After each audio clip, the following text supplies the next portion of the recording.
Jadi aku dapat pertanyaan nih, kalau misalnya klien itu apakah harus dituruti semuanya? Karena kan katanya klien adalah raja. Tapi kalau misalnya diturutin semuanya, kok kita yang rugi ya? Nah, sebelumnya jangan lupa klik subscribe dan turn on notification. Nah, jadi kalau misalnya teman-teman saat ini memulai usaha, lagi usaha kecil-kecilan, pastikan teman-teman harus punya term and condition. Dan term and condition ini diberikan kepada klien ataupun calon klien di awal sebelum mereka mengorder. Kenapa? Perlu ada term and condition ini, kok jadi ribet ya? Orang kan mau order tinggal disuruh order aja. Kalau misalnya ada term and condition, mereka malah jadi mikir-mikir kan, karena banyak banget yang harus dibaca. Nah, jadi term and condition ini fungsinya adalah untuk menjaga hak kamu sebagai pengusaha atau penjual atau mungkin pebisnis, dan juga menjaga haknya si klien. Sebagai contoh, kalau misalnya untuk menjaga haknya si klien ini tahu misalnya dia membeli suatu produk, dia akan menerima produk dalam jangka waktu berapa lama. Kalau seandainya produknya reject, nanti pengajuan returnnya kayak gimana. Nah, jadi hak-haknya si klien itu sudah jelas tertulis di situ. Kalau dia membayar sekian, maka dia mendapat fasilitas apa, dan lain sebagainya. Begitu juga haknya kamu sebagai si pengusaha atau penjual atau mungkin pebisnisnya. Kenapa? Sebagai contoh, kalau kamu di bidang jasa khususnya ya, misalnya kamu jasa desain nih. Kalau misalnya tidak ada term and condition dan tidak ada ketentuan yang disepakati di awal kepada si klien ini menjadi semena-mena. Saya nggak bilang bahwa semua klien seperti itu, tapi beberapa ada yang seperti itu. Dan untuk melindungi hak kamu sebagai penjual atau desainer, perlu adanya term and condition. Sebagai contoh, misalnya gini, kamu mendesain suatu logo ya, udah selesai diberikan kepada si klien. Kemudian si klien bilang, saya nggak mau, tolong revisi lagi.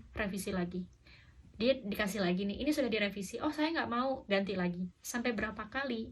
Nah, adanya term and condition itu untuk menjamin biar hak kamu nggak dilanggar. Jadi misalnya di awal kamu sudah membuat ketentuan di term and condition, kalau misalnya revisi misalnya maksimal 2 kali atau 3 kali, kalau di luar itu nggak bisa, atau mungkin ada biaya tambahan. Nah, itu untuk menjaga hak kamu. Selain itu juga menjaga kinerja kamu. Seandainya kamu memberikan fasilitas free revisi sepuasnya, kamu bisa jamin nggak sampai revisi yang keberapa kamu akan bisa performanya tetap terjaga? Karena kenapa? Misalnya gini, kamu memberikan fasilitas free revisi. Oke, revisi pertama kamu mengerjakan semaksimal mungkin. Kemudian revisi kedua, kok masih direvisi sih? Ya udahlah, oke, dikerjain. Revisi ketiga, kok masih direvisi sih? Performance kamu semakin lama semakin turun. Dan kalau misalnya dia minta revisi 5 kali, mulai revisi ketiga sampai kelima performance kamu nggak bagus, dia akan ngomong ke orang lain, di sana melayani free revisi sepuasnya, tapi free revisinya nggak bagus-bagus juga. Akhirnya kan kamu mengorbankan performance dan juga brand kamu. Jadi pastikan kalau misalnya kamu memberikan free revisi ini ya, sebagai contoh, kamu pastikan sampai berapa kamu akan memberikan performance terbaik. Kalau misalnya kamu merasa, aku akan memberikan performance terbaik kalau ngasih revisi 2 kali, kalau udah ketiga masih direvisi lagi, udah nggak maksimal. Kecuali misalnya dibayar lagi tambahan sebagai motivasi, jadi ada revisinya tidak free tapi berbayar. Oke, nggak apa-apa, dibuatlah term and condition seperti itu. Jadi biar apa? Biar si klien nggak merasa dirugikan setelah order, dan kamu juga nggak merasa dirugikan setelah menerima suatu project atau menerima suatu pekerjaan kayak gitu ya. Jadi pastikan kedepannya kalau kamu punya bisnis, buatlah term and condition.